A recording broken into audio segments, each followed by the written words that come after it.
네, 오늘 함께 나눌 말씀은 신명기 8장 2절에서 3절입니다. 내 하나님 여호와께서 이 40년 동안에 내게 광야 길을 걷게 하신 것을 기억하라. 이는 너를 낮추시며 너를 시험하사 내 마음이 어떠한지 그 명령을 지키는지 지키지 않는지 알려 하심이라. 너를 낮추시며 너를 줄이게 하시며 또 너도 알지 못하며 내 조상들도 알지 못하던 만나를 내게 먹이신 것은 사람이 떡으로만 사는 것이 아니요 여호와의 입에서 나오는 모든 말씀으로 사는 줄을 내가 알려하려 하심이니라. 아멘. 오늘은 광야라는 제목으로 말씀 나눠보도록 하겠습니다. 우리 인생을 광야 같은 인생이라고 빗대어 말하지요. 그만큼 우리의 삶이 퍽퍽하고 만만치 않기 때문에 그렇게 말할 것입니다. 그런데 우리가 예수 믿고 복 받으세요 라고 전도하잖아요. 그렇게 예수님을 믿으면 대부분 이런 광야는 좀 피해가고 좀 축복받고 승승장구하기를 참 기대하면서 내 삶은 예수님 믿으면 시온의 대로가 열리겠구나 이렇게 생각을 하고 대부분 그런 기대를 안고 신앙생활을 하게 되잖아요. 그런데 아이러니하게 처음에는 하나님 그렇게 인도하시는 것처럼 기도만 하면 뚝딱뚝딱 응답해 주시는데 어느 정도 연수가 되면 아이러니하게도 하나님께서는 단 한 사람도 예외 없이 그분의 사랑하는 자녀라면 광야 항복판으로 인도하신다는 것을 우리가 경험하게 됩니다. 광야라고 하면 우리가 사막 같은 곳이라고 생각할 텐데 팔레스타인 그 유대 지역의 광야는 사막과 좀 결이 다릅니다. 한낮의 기온은 섭씨 50도를 넘나들다가 밤이 되면 기온이 뚝 떨어져서 밤새도록 불을 지펴야 얼어 죽지 않는 곳이 광야입니다. 가도 나무 그늘 하나 없이 건조하고 암갈색의 흙과 돌과 암석뿐인 땅이 광야이죠. 그래서 씨를 뿌려도 거둘 수 없는 땅이기에 먹을 것이 하나도 없습니다. 또한 오아시스를 찾지 못한다면 목말라 죽는 것이 광야이죠. 게다가 함신이라는 뜨거운 열기를 품은 모래바람이 불어올 시즌이 되면 미세한 그 흙모래 알갱이들이 굽이치면서 해오류바람을 후려치기 때문에 순식간에 그것들이 사람의 진액을 다 빨아먹어 목구멍까지 흙먼지로 타들어가기 때문에 눈도 못 뜹니다. 그리고 순식간에 길을 잃어버리는 것이 바로 광야입니다. 그렇게 민수기 20장 5절에 보면 같이 한번 읽어볼까요? 너희가 어찌하여 우리를 애굽에서 나오게 하여 이 나쁜 곳으로 인도하였느냐? 이곳에는 파종할 곳이 없고 무화과도 없고 포도도 없고 석류도 없고 마실 물도 없도다. 출애굽 세대들이 묘사한 광야는 아무것도 없는 아주 나쁜 곳이다 라고 이렇게 표현합니다. 그런데 여기서 몇 년간 그들이 뺑뺑이 돌렸습니까? 40년간, 무려 40년간. 그런데 하나님께서는 구원받은 그 출애굽한 백성들을 광야로 통과하게끔 그 광야로 인도하셨듯이 구원받는 사랑하는 자녀들을 한 사람도 예외 없이 그 광야, 이 나쁜 곳인 광야로 인도하신다는 것이 우리의 문제입니다. 우리 인생도 크고 작은 광야를 지나가는 것 같지요? 매일 마주하는 일상이 녹록지 않기 때문에 큰 광야, 작은 광야, 구광야, 또 구광야 끝나면 신광야, 이렇게 펼쳐지는 것들이 우리의 문제입니다. 광야에서 살지 않는데요? 그런데 우리의 가정 문제, 자녀 문제, 부모 문제, 건강 문제, 사업이나 직장 문제, 이 다양한 문제로 파생되는 경제적인 파산, 믿었던 사람들의 배신, 정서적인 공황 장애, 심각한 트라우마, 막중한 스트레스, 이런 모든 것들이 우리가 직면하는 녹록치 않은 그런 문제 가운데 들어가서 좀 벗어나 보려고 아둥바둥 힘을 쓸수록 그 삶의 무게감에 눌려서 정말 고통스러운 그런 나쁜 상황, 그거죠. 그래서 그동안의 경험, 능력, 학벌, 돈, 건강, 외모, 인맥 모든 것들을 총동원해 보아도 광야에서는 하나도 쓸모가 없다는 거, 그것들을 경험하죠. 그래서 우리가 늘 절망하게 되는 그런 곳이 광야입니다. 그렇게 그 광야에서는 우리의 민낯들 있잖아요. 그동안 포커페이스했던 가면들을 다 벗어 제껴버리는 그런 곳이 광야입니다. 그래서 하나님 앞에 왜 다들 행복하게 사는데 왜 나냐고, 왜 해필 내 인생만 꼬이냐고, 그러면서 이 지독한 어려움을 왜 나는 겪어야 되냐고 울어도 보고 탄식도 해보고 외쳐도 보고 따져도 보고 원망도 해보지만 이 심각한 상황 속에서 너무 고독하고 절망스러운 건 살아계신 하나님이 응답하시지 않는다는 그 절망 때문에 과연 그 하나님 살아계시나? 내가 헛된 신을 섬기는 거 아닌가? 수도 없이 그 하나님 믿어도 소용없네. 결정적인 순간에 왜 그 하나님은 부재 중인 거야? 하면서 하루에도 수없이 이렇게 왔다 갔다 하면서 믿음에서 떠나버리고 싶은 충동을 많이 느끼는 게, 수없이 그 시간들을 견뎌야 하는 게 광야입니다. 그런데 이런 것을 다 아시는 하나님께서 왜 그 사랑하는 자기 백성들을 광야로 인도하시는지 그 이유는 알고 좀 우리가 광야에 있어야 되겠지요? 신명기 8장 2절에 보면 이렇게 말씀하십니다. 내 하나님 여호와께서 이 40년 동안에 내게 광야 길을 걷게 하신 것을 기억하라. 네, 이 나쁜 곳을 무려 40년 동안을 걷게 하신 분은 바로 여호와다라고 말씀하시는데, 걷게 하신 것의 원어적인 의미를 살펴보면 하나님께서 이스라엘로 어떤 사실을 알게 하기 위하여 의도적으로 하셨다는 그런 뜻으로 해석되어 있습니다. 2절 하반절에 보면 이는 너를 낮추시며 너를 시험하사 내 마음이 어떠한지 그 명령을 지키는지 지키지 않는지 알려 하심이라. 네, 광야 길을 걷게 하신 하나님의 분명한 의도가 있다고 표현되어 있습니다. 그 의도 첫 번째 뭘까요? 먼저 너를 낮추시고, 이 낮추다는 굉장히 나쁜 것입니다. 네, 안노티카 하면 아나에서 파생한 말로 낮추다, 고통스럽게 하다, 괴롭히다, 억압하다. 네, 하나님 고문관 맞으시죠? 네, 낮추시다. 이 아나 동일한 동사를 가진 이 성경 본문을 찾아보면 시편 119편 71편입니다. 같이 읽어볼까요? 고난당한 것이 내게 유익이라 이로 말미암아 내가 주의 율례들을 배우게 되었나니. 여기서 고난당한 것에 해당하는 히브리어 동사도 이 아나, 낮추다의 동사입니다.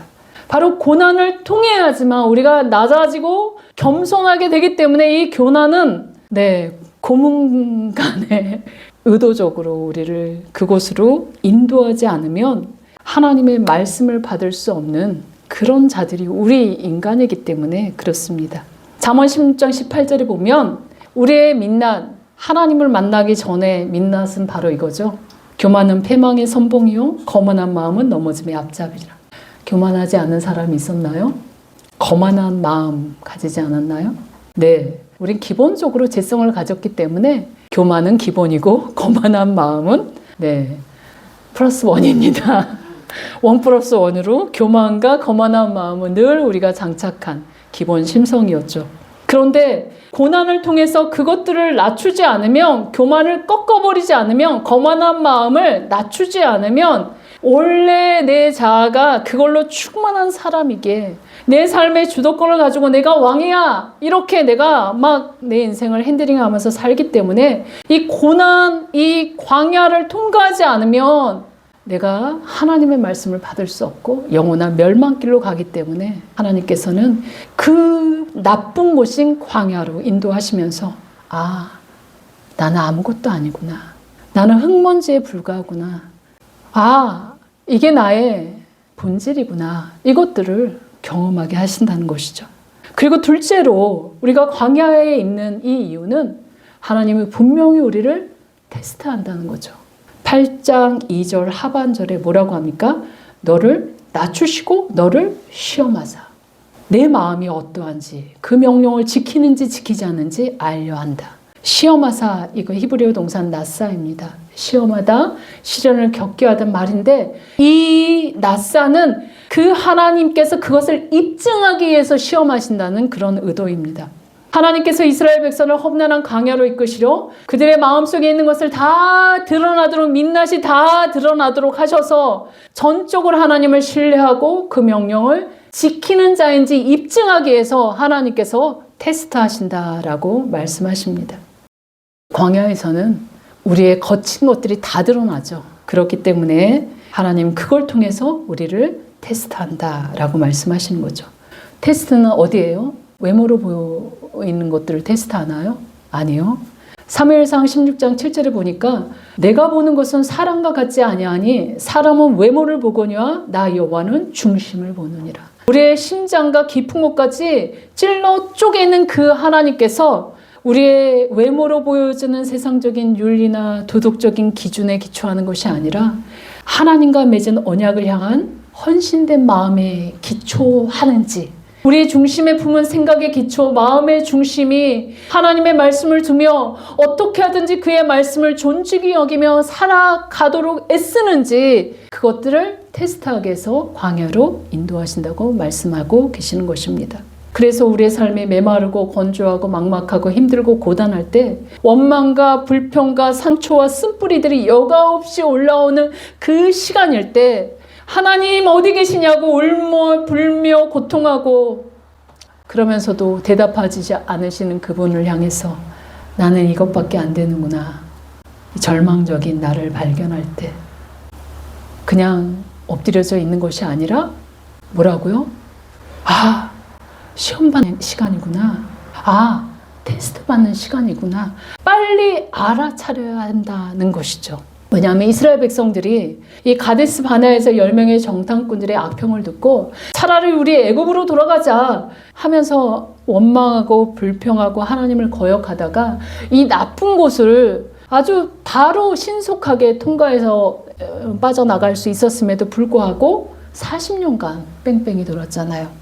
만나 먹다 죽는 인생으로 죽어갔던 것처럼 우리도 광야에서 우리의 마음을 지키지 않는다면 원망과 분노와 쓴뿌리로 막 하나님을 향해서 대항한다면 이 광야에서 벗어나지 못하고 먹다 죽는 인생으로 끝나고 만다는 것입니다.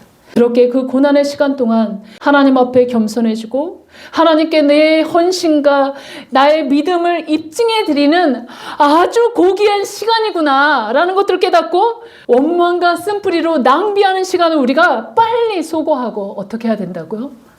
감사하며 이 일들을 신속하게 빠져나갈 수 있도록 하나님께 밀착되어 있다는 것을 지혜자라면 깨달아야 된다고 성경은 말씀하고 있습니다.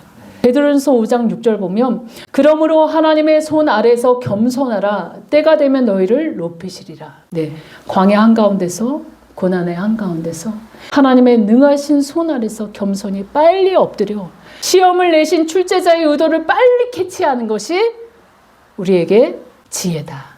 그래서 어려움이 다가오면 뭐 해야 됩니까? 빨리 태세전환, 줄을 잘 서야 되는 거죠. 하나님 앞에. 네. 잘못했습니다, 주님. 태세전환하고. 무조건 하나님 앞에 엎드려. 하나님, 나 뭘 고쳐야 될까요? 낙심 금물입니다. 절대 낙심하면 안 됩니다. 왜냐하면 하나님이 의도를 가지고 출제 문제를 내셨기 때문에 하나님이 지켜보고 계신다는 거죠. 컨닝 하나하나 지켜보고 있기 때문에 하나님은 이 상황을 하나님이 만드셨고 하나님이 의도하셨다면 반드시 이 상황을 통과해야 되기 때문에 빨리 엎드리고 주의 말씀을 경청하고 주의 율례와 법도를 배우겠나이다. 그러면서 이 광야가 끝나면 내가 정말 하나님께서 높이시는 그 사람이 되었을 때 교만한 자, 거만한 마음으로 그렇게 하나님 앞에 사람 앞에 설 수 없는 그런 사람들이 되어 간다는 것이요. 그렇게 고난 가운데 겸손히 나를 낮추고 점검하며 나의 삶에 하나님이 기뻐하지 않는 것이 무엇인지 돌아보고 주님이 주신 시험을 잘 통과하시기를 주의 이름으로 소망합니다. 그런데 놀랍게도 광야라는 이 단어 히브리어는 미르바르의 어근을 살펴보면 전치사 미와 마라다의 뜻인 다바르의 합성어입니다. 바로 하나님이 말씀으로 세상을 만들었을 때 이 말씀이 다바르입니다. 헬라어로는 노고스죠. 하나님의 말씀이 바로 다바르. 요한복음 1장 1절에 보면 태초에 말씀이 계시니라, 이 말씀이 하나님과 함께 계셨으니 이 말씀 곧 하나님이시니라. 네, 하나님의 말씀이 노고스, 다바르. 다시 말해 광야라는 미르바르는 하나님의 말씀을 만나는 곳이고 그 말씀대로 사는 것을 훈련받는 것이 광야라는 것이 이 하나님께서 광야를 펼치신다는 것이죠. 그래서 신명기 8장 3절 같이 한번 읽어봅시다.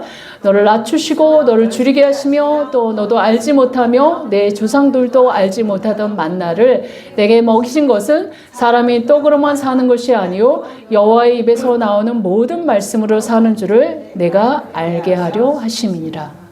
광야는 하나님의 입에서 나오는 모든 말씀으로 사는 것을 배우는 광야 학교라는 것이죠.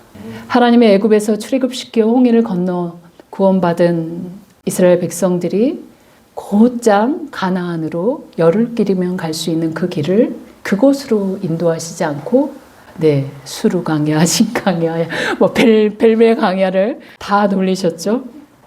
하나님의 의도가 있다는 것이죠. 어떻게 이들을 인도하셨는지 한번 살펴봅시다.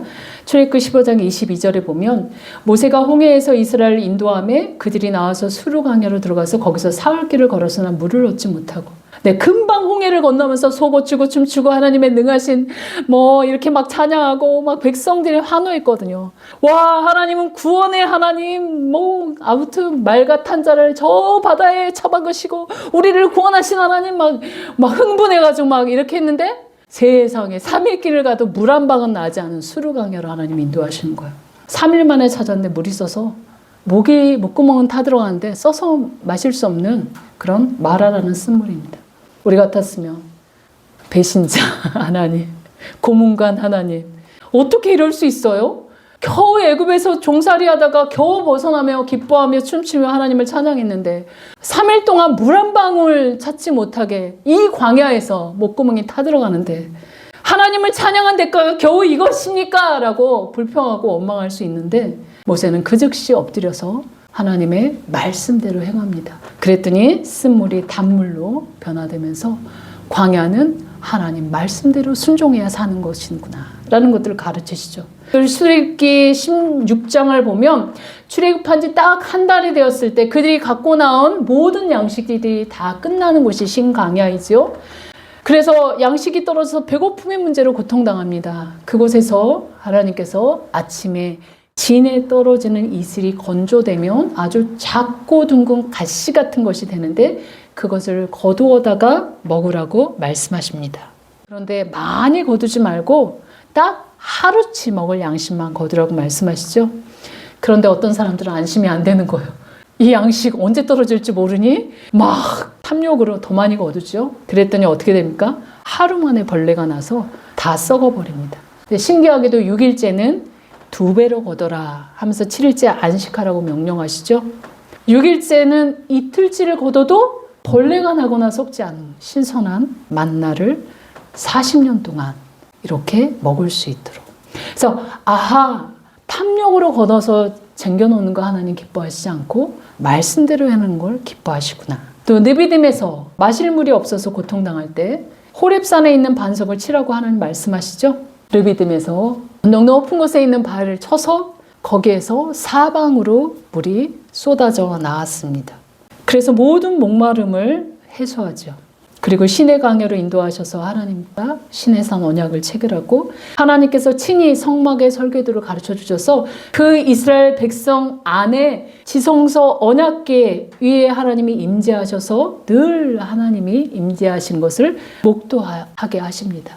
말씀 중심으로 살으라는 것이죠. 이렇게 우리의 인생이 하나님 중심, 말씀 중심으로 살아야 된다는 것을 이 광야에서 시청각 교육을 해주신 것이 바로 광야입니다. 그런데 우리가 생각하기에 광야는 신속하게 자족과 독립을 불가능하게 만들어버리는 나쁜 것이죠. 그래서 나의 신념과 노력을 한순간에 물거품으로 만들어버린 것이 광야라 정말 황당한 곳입니다.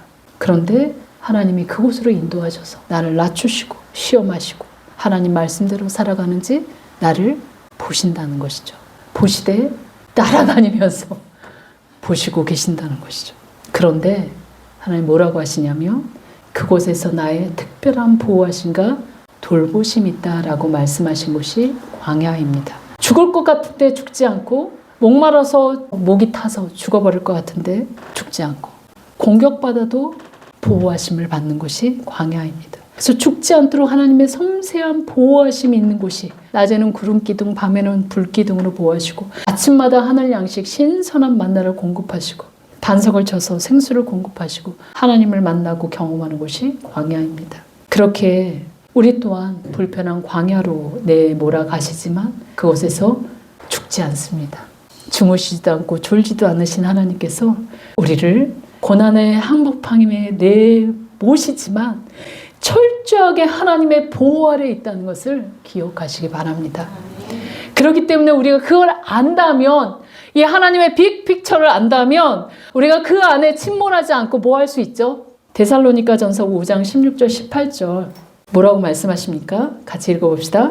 항상 기뻐하라, 쉬지 말고 기도하라, 범사에 감사하라. 이것이 그리스도 예수 안에서 너희를 향하신 하나님의 뜻이니라. 네, 하나님의 사람들은 결이 다르죠. 어떠한 상황에서도 하나님의 보호하심과 하나님의 눈동자가 늘 우리를 따라다니고 있으니 기뻐할 수 있다는 거죠. 낙심하지 않고 쉬지 말고 기도할 수 있다는 거. 또 무슨 일을 이루지 합력하여 선을 이루신 그 하나님 먼저 감사할 수 있다는 거. 이것들이 그리스도를 믿는 표징이고 이것이 하나님의 뜻입니다. 그러면 온불교를 버려야 되겠죠. 원망하고 불평하고 교만한 것들을 버리고 기기감 성도가 되어야 되겠죠. 기도하고 기뻐하고 감사하는 이것이 하나님의 뜻입니다. 광야에 있을 때 우리가 해같이 빛나도록 기뻐하고 기뻐할 수 없는데 어떻게 기뻐해요? 찾아서 기뻐하십시오. 미리 땡겨서 기뻐하십시오. 네, 기도할 수 없는데 어떻게 기도해요? 네, 미리 감사하며 찾아서 기도하고 감사하고 이게 하나님의 뜻이라고 말씀하십니다. 이것이 광야에서 잘 훈련받은 하나님의 사람이고 그렇기 때문에 신명기 8장 16절에 보면 내 조상들도 알지 못하던 만나를 광야에서 내게 먹이셨나니 이는 다 너를 낮추시며 너를 시험하사 마침내 내게 뭐를 주려고요?